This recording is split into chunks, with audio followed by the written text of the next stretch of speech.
Assalamu alaikum and good morning, and welcome you all guys and the lecture of this series of the epidemiology subject.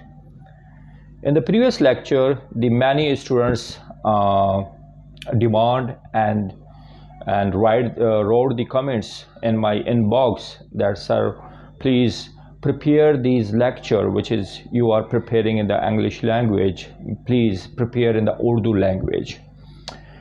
Okay, now in the previous lecture we learned about the epidemiological model. Previous lecture में जो पिछला lecture था epidemiology के उसमें हमने epidemiological model पढ़े थे कि डिज़ीज़ की काजेशन, डिज़ीज़ की काज जो डिज़ीज़ है या रिस्क फैक्टर है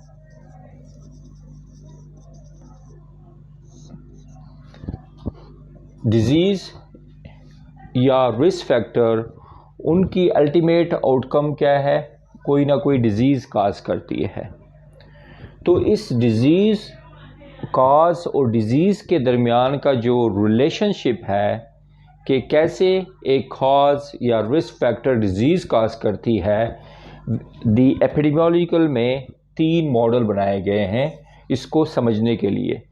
एक मॉडल है उसको कहते हैं एपिडेमियोलॉजिकल ट्राइएज मॉडल, उसको कहते हैं ट्राइएज मॉडल, और यू कैन से इसको दूसरे नाम से triangular model, triangular AP models of disease causation. दूसरा है व्हील मॉडल, दूसरे मॉडल का नाम है wheel model of disease causation. Disease की काज कैसे एक काज डिज़ीज़ काज करती है और डिज़ीज़ का कैसे एक काज डिज़ीज़ काज करती है, तो उसके लिए सेकंड जो मॉडल है उसको कहते हैं wheel model. And the third जो तीसरा है उससे है वेब काजेशन।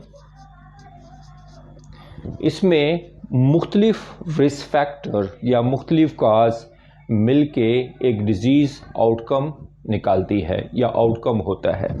और ज़्यादातर ये जैसे मकड़ी का जाला नहीं होता उसकी तरह ये मुख्तलिफ रिस्क फैक्टर मिल के एक रिस्क फैक्टर दूसरे रिस्क फैक्टर को प्रोसीड करके जाके डिज़ीज़ जो है ना कोई डिज़ीज़ काज करती है। ज़्यादातर वेब काजेशन डिज़ीज़ जो है, वेब काजेशन जो काज है ये ज़्यादातर नॉन कम्युनिकेबल डिज़ीज़ में होती है। वो बीमारियाँ जो अछूत नहीं होती, जो दूसरे को नहीं लग सकती, जैसे कि डायबिटिक मेलाइटस या कार्डियक डिज़ीज़। ओके, तो आज जो हम पढ़ेंगे वो सिर्फ एक मॉडल जो फर्स्ट मॉडल है जिसका मैंने इंग्लिश वर्जन में लेक्चर बनाया था।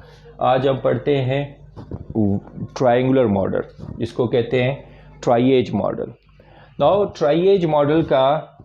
ट्राइएज मॉडल में जब आप देखेंगे तो इसके 3 कंपोनेंट्स है। एक कंपोनेंट्स एक कॉर्नर पे जो कंपोनेंट है उसको कहते हैं होस्ट, एंड द सेकंड जो कंपोनेंट है जो तीसरे कॉर्नर पे दूसरे कॉर्नर पे है उसको कहेंगे agent, and the third one जो तीसरे कॉर्नर पे है उसको कहते हैं इन्वायरमेंट, माहौल। और ये तीनों फैक्टर मिल के कोई डिज़ीज़ काज करती है। कुछ पहले जब शुरू में उन्होंने ट्रायंगुलर जो मॉडल बनाया था उसमें 3 कंपोनेंट्स थे, होस्ट, एजेंट एंड एनवायरनमेंट। उसके साथ साथ वक्त के साथ साथ फिर जो एपिडेमियोलॉजिकल और पब्लिक हेल्थ के एक्सपर्ट उन्होंने सेंटर में एक और कंपोनेंट बना दिया है, एक और कंपोनेंट उन्होंने ऐड कर दिया है, और वो 4th कंपोनेंट जो सेंटर में है उसको कहते हैं वेक्टर। वो डिजीज़ जो किसी मॉस्किटो के ज़रिए से हो या आर्थ्रोपोड के ज़रिए से फैले तो उनको कहते हैं वेक्टर बोर्न डिजीज़। ये भी एक काज है। ओके, नाउ सबसे पहले हम पढ़ते हैं होस्ट की कैरेक्टरिस्टिक।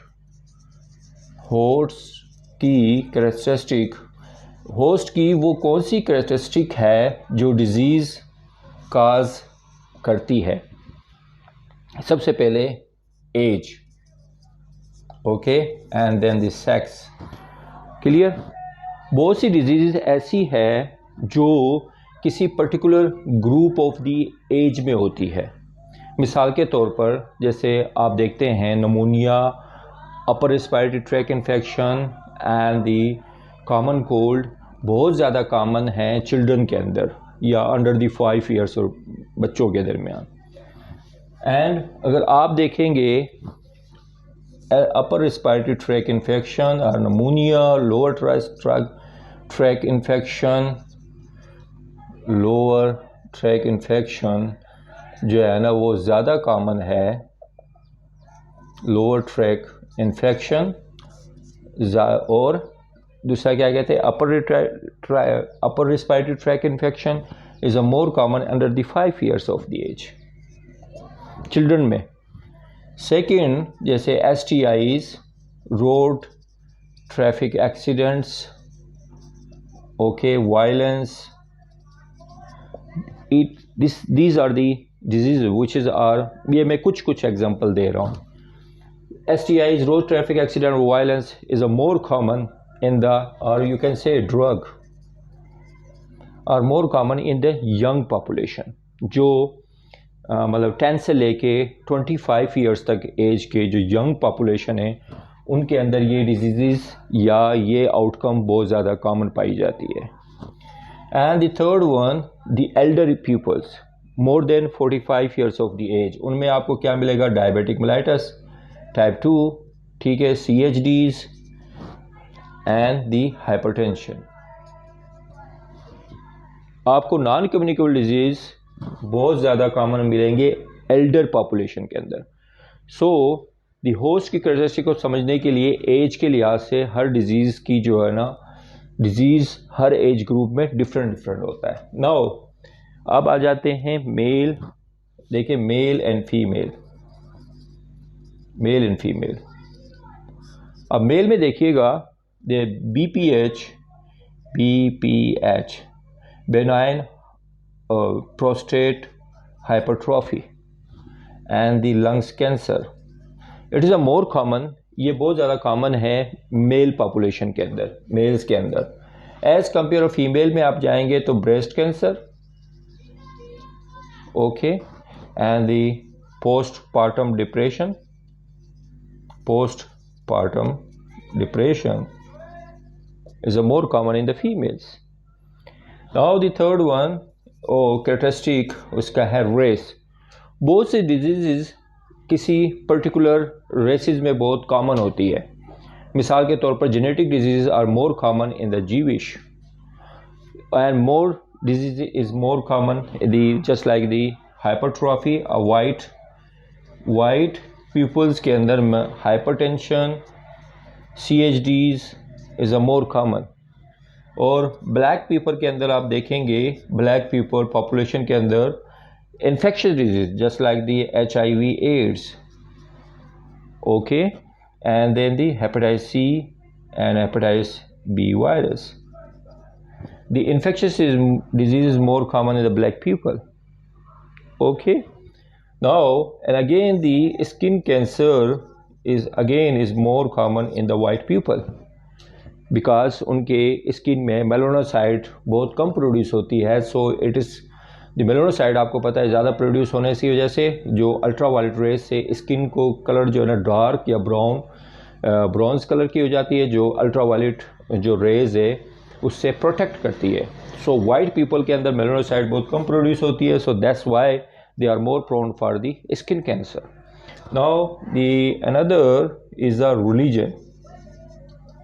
होस्ट के अंदर रिलीजन के अंदर की वजह से बहुत से डिजीज़ जो है ना किसी पर्टिकुलर रिलीजन में बहुत कॉमन होते हैं, जैसे लाइक बेलेनाइटिस जो पीनस की ग्लैंड्स की डिजीज़, ग्लैंड्स की इन्फ्लेमेशन जो है ना बहुत ज़्यादा कॉमन है हिंदू कम्युनिटी के अंदर, ओके, हिंदू कम्युनिटी के अंदर बहुत कॉमन है। वाई? बिकॉज क्योंकि जो सर्कमसिशन नहीं कराते, the circumcision is quite much is lower, circumcision नहीं कराते हिंदू कम्युनिटी। सो इसलिए जो है ना बेलेनाइटिस या प्रीफेस की इन्फ्लेमेशन बहुत ही ज़्यादा कॉमन है, and STIs as well. Okay, now the another one is the characteristic of the is the custom, the host. Some certain diseases which is are mostly happen due to the custom. Now like early marriages,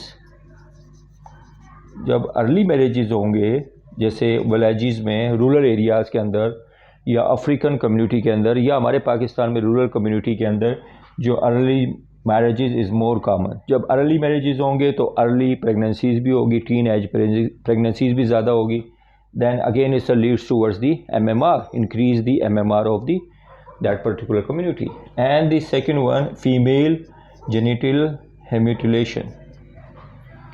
African countries के अंदर बहुत से जो है ना वहाँ पर female की जेनिटला की हेमिटुलेशन की जाती है, मतलब उनकी सर्जरी की जाती है, because they have the custom, because के ये सर्जरी करने से फ़ीमेल के अंदर लेबिडो, सेक्स लेबिडो जो है ना वो डिक्रीज हो जाएगी। Now the some disease is due to the occupation. पेशे के लिहाज से भी बहुत सी डिजीज़ कॉमन होती है, डिजीज़ काज करती है, जैसे कि नर्सिस के अंदर, nurses, doctors and the health care workers के अंदर क्या है, STIs is a more common. Okay, and the second one, those nurses, doctor and the paramedics which is are working in the high dependency area, high dependency unit में जो काम कर रहे होते हैं, तो उनमें क्या होगा, लो बैक पेन होगा उनको, और क्या होगा, varicose when and the hypertension is more common. Okay, so now the another disease in the host characteristic is because of the genetic profile.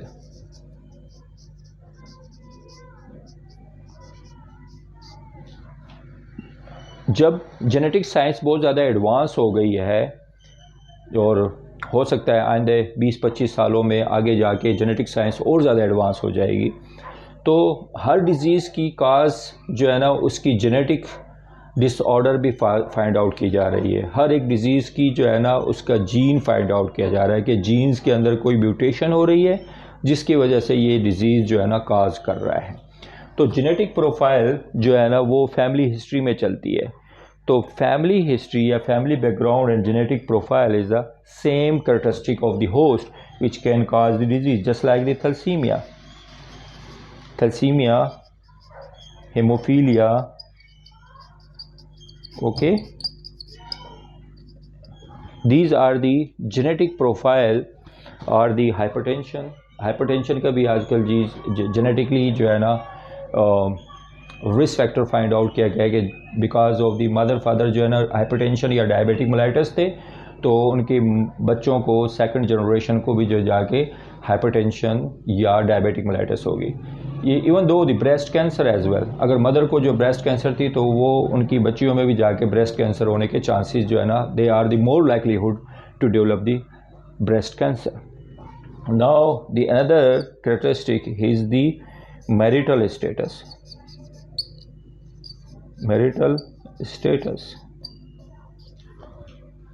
Now marital status कैसे काज कर सकती है? If the any one is a living in the joint family, अगर आपकी joint family system में शादी हो गई है जहाँ पे फैमिली मेम्बर ज़्यादा हैं and you are the working women, तो definitely you are more under the burden of the stresses. Okay, stresses of the workload कहाँ पर? दोनों जगह पे, वर्किंग एरिया का workload and the second one is the home. If the family member 15-20 लोग जो है ना घर में रहते हों, उनके लिए खाना पकाना, उनका जो है ना वॉशिंग करना, and they are the manage by a single women, so it's a very difficult. So definitely तो साइकोलॉजिकल स्ट्रेसेस और physical stresses is a increase the chances of the likelihood of the diseases. And then the previous diseases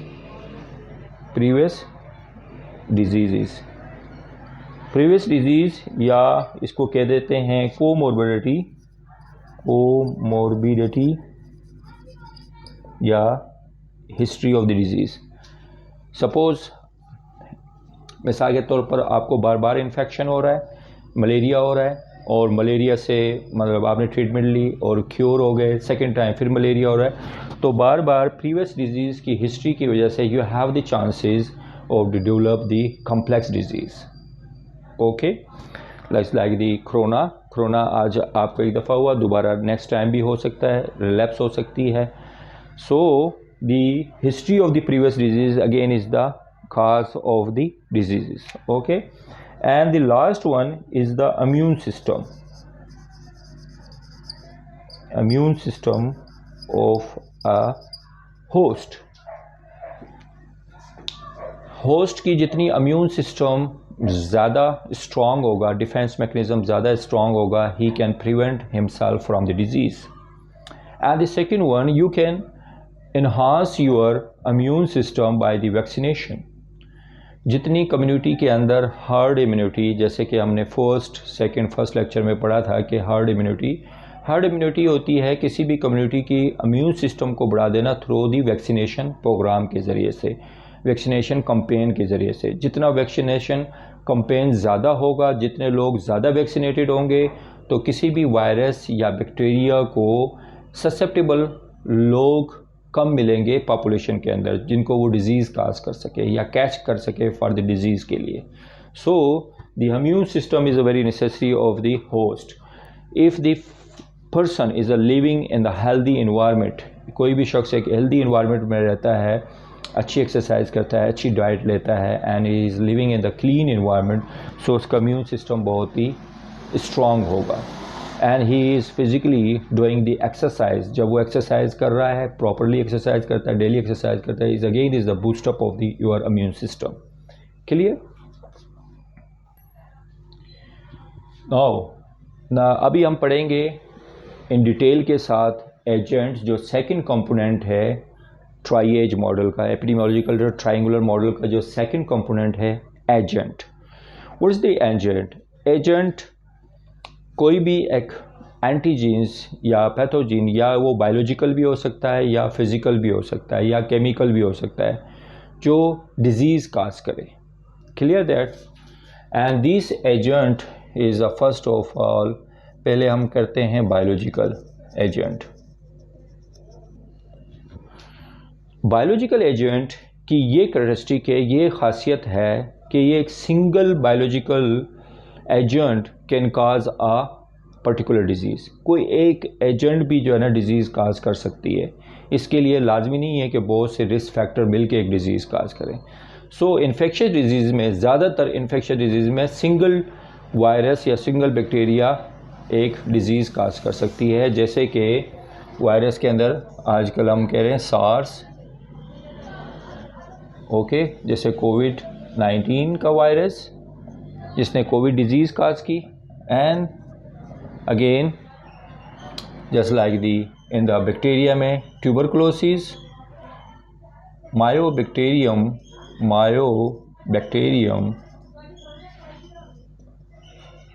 bacteria can cause the TB, and hepatitis C virus can cause the hepatitis C disease.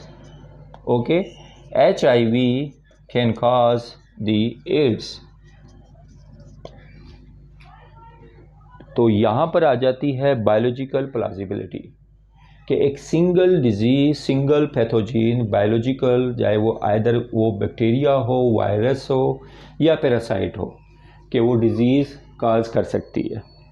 Like and amoeba भी, amoeba can cause the amoebic dysentery. Okay, now the second one, the second जो agent की characteristic है जो disease काज करती है वो है chemical. Chemical भी एक एजेंट्स हैं जस्ट लाइक दी केमिकल में क्या, alcohol, okay, smoking, and then the poison,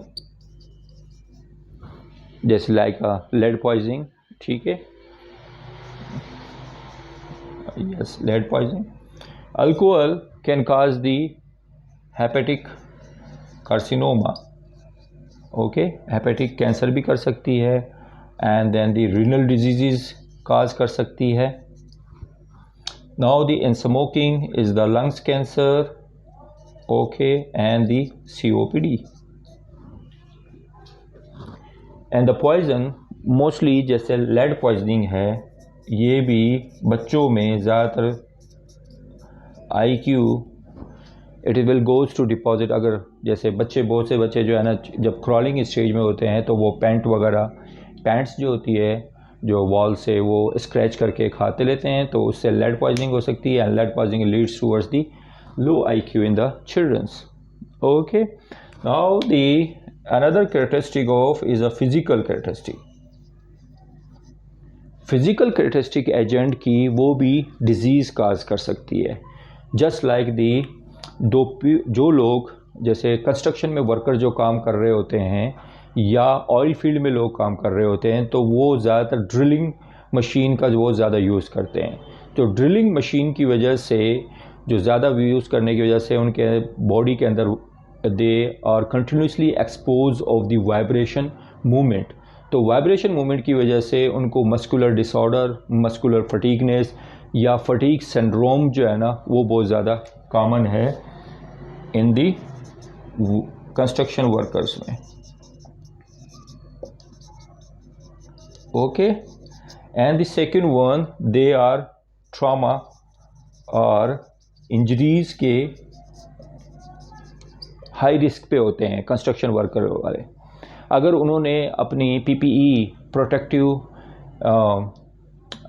personal protective जो है ना इक्विपमेंट्स नहीं पहने हैं अपने कंस्ट्रक्शन में, helmet and the gloves and the working shoes, तो कोई भी आइटम ऊपर से फॉल करके उनके हेड के ऊपर या उनके बॉडी के किसी भी पार्ट्स पे गिर के उनको डैमेज कर सकता है, इंजरीज कर सकता है, ट्रॉमा काज करता है, even though they are can fall from the any working area, so it is again is a disease, is a cause because of the physical। and the second one is the physical में radiation भी है, physical में radiation भी है, and the people which is are working in the जो atomic जहाँ पे radiation बहुत ज़्यादा होती है, या एटॉमिक रिएक्टर में जो लोग काम कर रहे होते हैं, they are mostly expose to the radiation. It's a may be in the environment they are exposed to radiation and can cause the particular type of the diseases।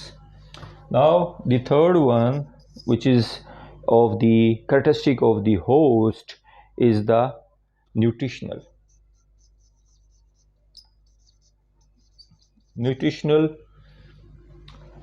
factor। the nutritional factor जो है ना, वो agent का ही characteristic है। अच्छा, इसमें ये है कि न्यूट्रिशन में ये है कि अगर आपने खुराक कम लिया, अगर लेक ऑफ खुराक की कमी की वजह से आपको क्या होगा, मैल न्यूट्रिशन होगी। मैल न्यूट्रिशन ग्लोबली देखा जाए तो तकरीबन 42% बच्चे जो है ना, वो स्टैंडर्ड चाइल्ड है जो मैल न्यूट्रिशन की वजह से जो है ना, खुराक की कमी की वजह से मुख्तलिफ बीमारियों के शिकार हैं। इसी तरह हमारे पाकिस्तान में तकरीबन 43 to 44% बच्चे जो है ना, वो मैल न्यूट्रिशन का शिकार हैं, ऑल स्टैंडर्ड चाइल्ड है। नाउ द सेकंड वन, अगर ये खुराक ज़्यादा हो जाए, एक्सेस, अगर आप एक्सेस जो है ना न्यूट्रिशनल इनटेक ले रहे हैं, so it is again is a cause the disease. तो बच्चों में लेक ऑफ द, एक तो मेल न्यूट्रिशन होगा, फिर उसमें क्या होगा, मरासमस होगा, marasmus and PCM, क्वाशिकोर, okay, these are the diseases which is are more common due to the malnutrition। अच्छा, फिर उसके बाद अगर एक्सिस में न्यूट्रिशन ले रहे हैं तो it is again is the cause the disease, just like the obesity. तो ये ओबेसिटी काज करेगी, and the overweight, okay. overweight and then the obesity is the cause due to the excess of the nutrition. ज़्यादा खुराक लेने की वजह से obesity overweight काज हो जाती है, एंड जब overweight या obesity हो जाती है तो डेफिनेटली ये आपके खून के अंदर जो चर्बी है ब्लड कोलेस्ट्रॉल लेवल को इंक्रीज़ कर देती है. जब ब्लड कोलेस्ट्रॉल लेवल इंक्रीज़ होगा then again it leads towards the hypertension and the stroke. Clear? Okay, now तीसरा जो कंपोनेंट है एपिडेमियोलॉजिकल ट्राइएज में है वो इन्वायरमेंट, जो माहौल है.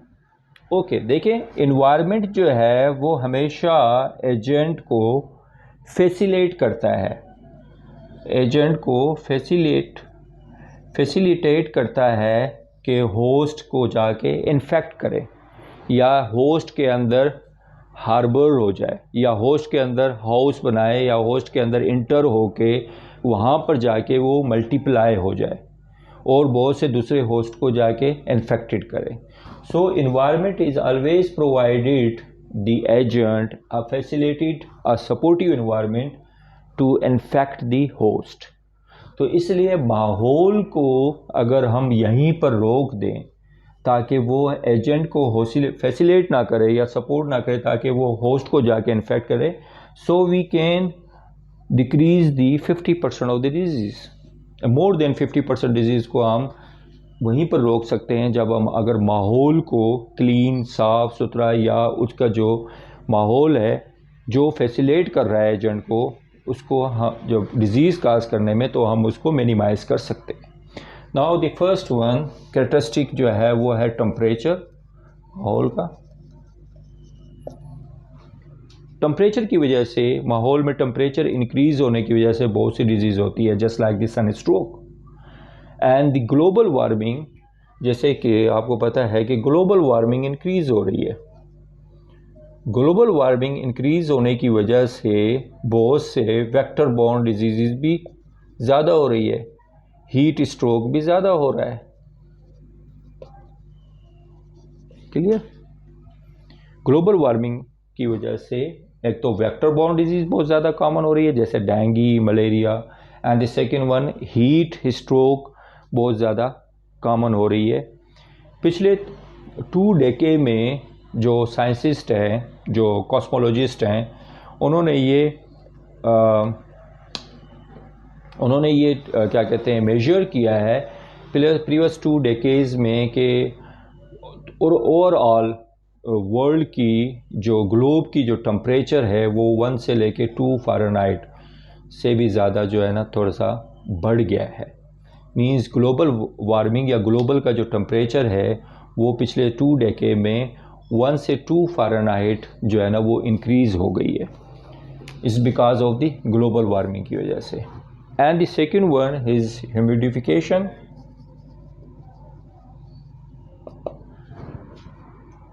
जहाँ पे ह्यूमिडिफिकेशन अगर कहीं पे भी इन्वायरमेंट के अंदर कम हो, जहाँ पे बारिशें नहीं होती, तो डेफिनेटली बहुत से जो है ना डिजीज़ जो है ना काज करती है, जस्ट लाइक दी जैसे अपर respiratory tract infection.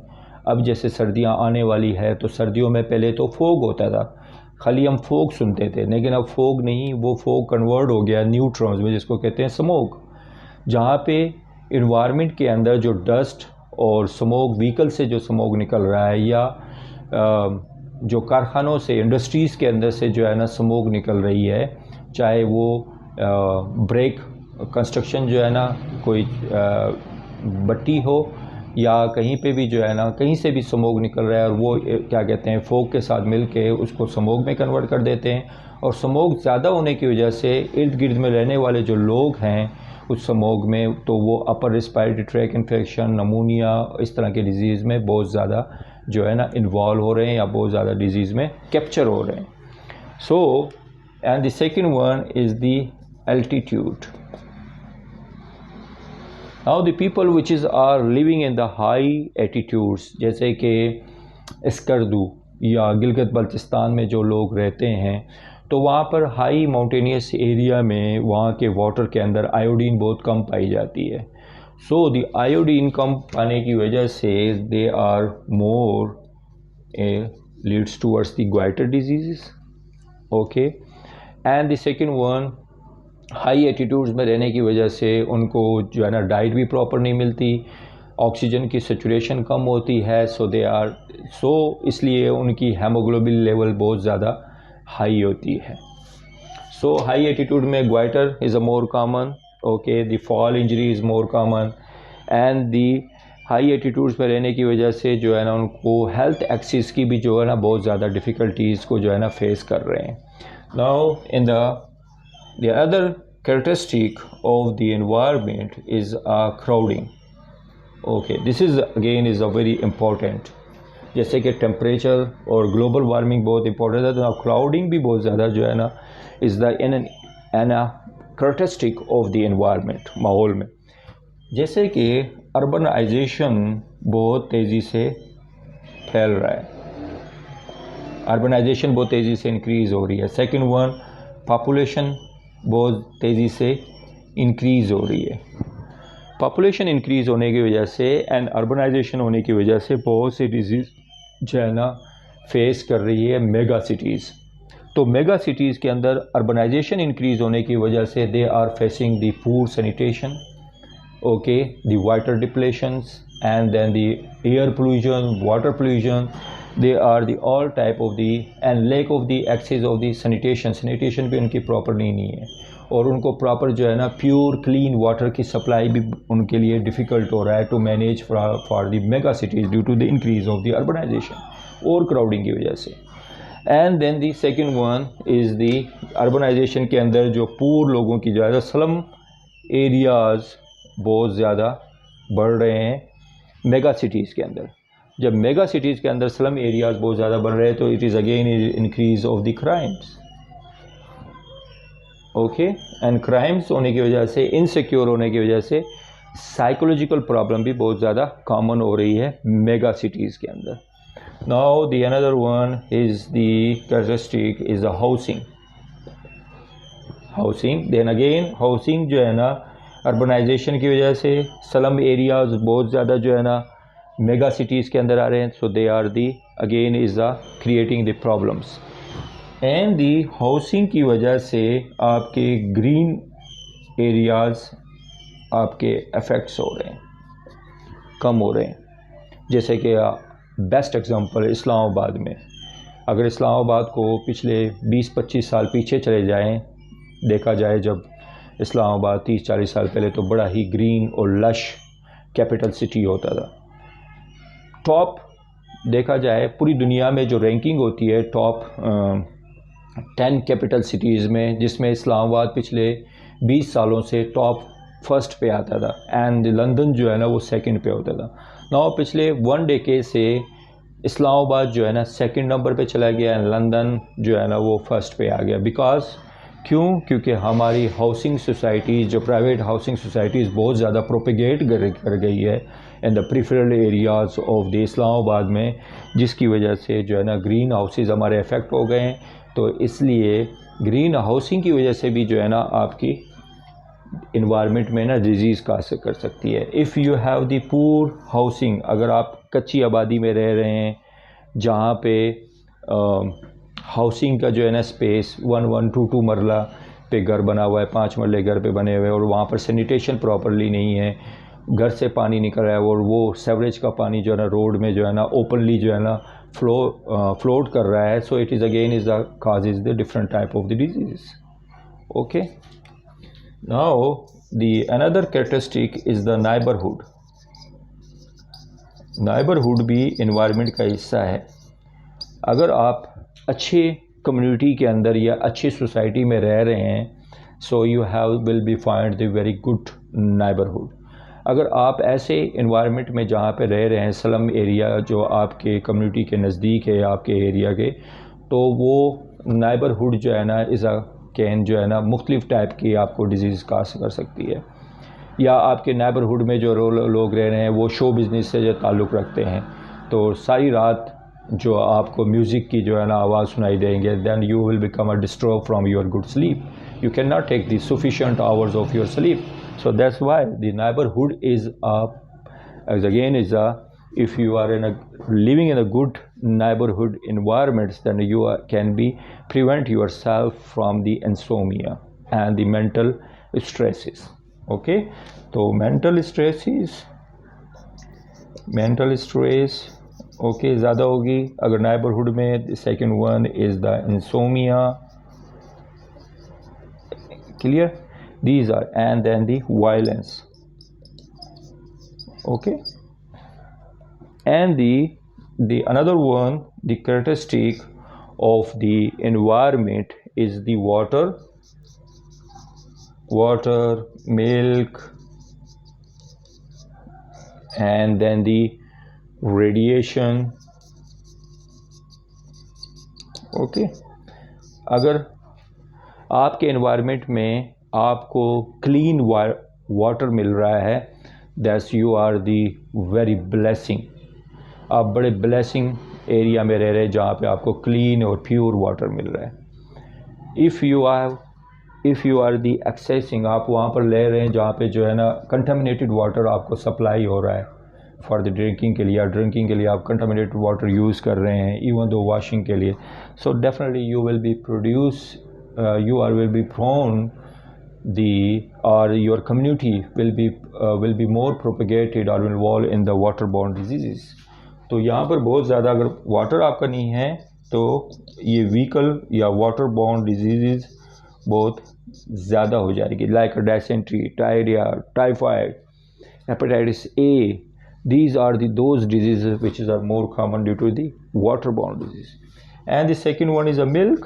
Okay, milk भी बहुत ज़रूरी है. If you are pure milk, आपको खालिश दूध मिल रहा हो, विदाउट प्योर दूध और विदाउट क्या कहते हैं, without contaminated, so you are also. आजकल आपको पता ही है मार्केट के अंदर हमारे स्पेशली हमारे पाकिस्तानी कम्युनिटी में मिल्क भी प्योर नहीं है, तो उनको भी केमिकल के ज़रूर से जो है ना बनाया जाता है. वाटर मिक्सिंग की तो दूर की बात है, now days the milk is producing by the chemicals. So these chemicals are going to be cause the different type of the diseases of the GIT disease cause कर रही है. And then the radiation and the air pollution,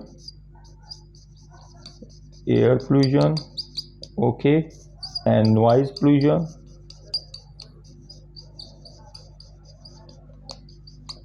Radiation, आपके ऐसे माहौल में ऐसी जगह रह रहे हैं या ऐसे जगह आप पे काम कर रहे हैं जहाँ पे आप रेडिएशन से बहुत ज़्यादा एक्सपोज हो रहे हैं, तो आपको डिफरेंट टाइप के कैंसर होने के चांसेस बहुत ज़्यादा हैं. या वो रेडिएशन आपके जीन्स के पे अफेक्ट करके, आपके जीन्स को म्यूटेंट करके मुख्तलिफ जो है ना कैंसर डिजीज़ या न्यू प्लाज्मिक डिजीज़ जो है ना आपके अंदर, आपके माहौल में या आपकी पॉपुलेशन में काज कर सकती है. जैसे कि हिरोशिमा पे जो एटम बम गिराया गया, आज भी 30-40 साल के बाद भी वहाँ पर जेनेटिक जो है ना एनोमलीज़ के जो बच्चों पैदा होने के जो रेशो है, प्रोपोर्शन है, दुनिया में सबसे ज़्यादा है. क्योंकि आज तक उस एटमिक जो हिरोशिमा और नागासाकी पे गिराया गया उस एरिया में अभी तक उस रेडिएशन के असरात हैं. उस रेडिएशन के असरात की वजह से जो है ना जेनेटिक डिसऑर्डर या जेनेटिक एनोमलीज़ के साथ बच्चे जो है ना पैदा हो रहे हैं. So it is because of the radiation. And the mostly the people due to the occupation, जैसे हमने होस्ट की कैरेक्टरिस्टिक में पढ़ा था ऑक्यूपेशन के अंदर जो लोग मिसाल के तौर पर जैसे रेडियोलॉजी के टेक्नीशियंस हैं, या जो लोग जो है ना एटॉमिक रिएक्टर में काम कर रहे हैं, they are frequently exposing of the radiation. तो उन लोगों को क्या होता है कि हर 3 मंथ्स के बाद, अगर 2 मंथ्स के बाद उनको लॉन्ग ड्यू पे भेजा जाता है ताकि वो डोज रिस्पॉन्स से जो है ना कट ऑफ हो जाए. तो इसी तरह हमारे जो टेक्नीशियंस असरात हैं, जो हेल्थ केयर वर्कर्स हैं, जो टेक्नीशियंस हैं, जो रेडियोलॉजी डिपार्टमेंट में काम करते हैं, उनको हर 3 मंथ्स के बाद 15 डेज़ या 1 मंथ की जो है ना लीव दी जाती है. 15 मंथ्स के लिए उनको लीव दिया जाता है ताकि वो रेडिएशन के एक्सपोज से जो है ना डोज रिस्पॉन्स से जो है ना कट ऑफ हो जाएं और उनको मुख्तलिफ जो है ना कैंसर के टाइप की डिजीज़ या जेनेटिक म्यूटेंट की डिजीज़ से बच सके, प्रिवेंट हो सके. Now the another one which is nowadays is a very discussing जो है ना वो जो है ना बर्निंग इश्यूज़ है जो है वो है एयर पोल्यूशन। एयर पोल्यूशन की वजह से हमारे माहौल में बहुत सी जो है ना डिजीज़ जो है ना काज कर रही है, जैसे कि ग्लोबल वार्मिंग इज़ जो एक जो है ना बर्निंग इश्यूज़ है, तो इसी तरह एयर पोल्यूशन भी एक बर्निंग इश्यूज़ है। तो हम अपने माहौल के हवा को किस तरह साफ़ सुथरा कर सकते हैं? तो व्हीकल्स आपको पता है बहुत ज़्यादा जो है ना मार्केट में आ गई है, रोड्स हमारे जो है ना व्हीकल्स से जो है ना भरे हुए नज़र आते हैं। तो इस वजह से जो है ना जो सल्फ़र डाइऑक्साइड और जो है कार्बन मोनोऑक्साइड बहुत ज़्यादा प्रोड्यूस हो रही है। एंड दीज कार्बन मोनोऑक्साइड जो है ना हमारे जो ओजोन लेयर्स है, जहाँ से ओजोन लेयर जो अल्ट्रावायलेट रेज जो हमारे स्काई से आते हैं, जो आते हैं जो ज़मीन की तरफ अर्थ की तरफ, जो हमें ग्लोबल और मुख्तलिफ़ किस्म की जो है ना स्किन डिजीज़ से जो है ना प्रिवेंट करती है। अल्ट्रावायलेट रेज को जो फ़िल्टर करके ओजोन लेयर्स हमारी ज़मीन तक, हमारी सरफेस तक पहुँचाती है, ताकि हम मुख्तलिफ़ किस्म की जो है ना स्किन कैंसर या अल्ट्रावायलेट के रेडिएशन से जो है ना बच सके। लेकिन एयर पोल्यूशन की वजह से और global warming, green house effects, जो मेन जो चीज़ है ग्रीन हाउस इफ़ेक्ट्स की वजह से,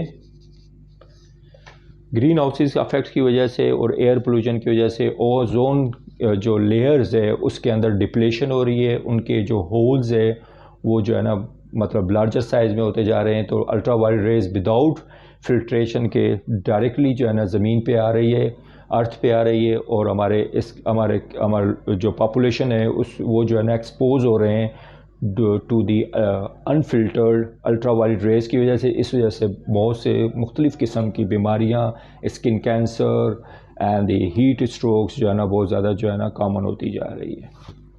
and the last one is the noise pollution. हमारे माहौल में जो है ना आप जिस माहौल में रह रहे हैं उस माहौल में जो है ना साउंड प्रूफ होना बहुत मुश्किल है, but you can prevent your environment from the noise. जैसे कि बहुत से लोग जो है ना रोड पे जब ड्राइव कर रहे होते हैं विदाउट एनी रीज़न के जो है ना हॉर्न जो है ना प्रेशर हॉर्न जो है ना ये भी बैन होना चाहिए। प्रेशर हॉर्न की वजह से जो है नॉइज़ पोल्यूशन होती है।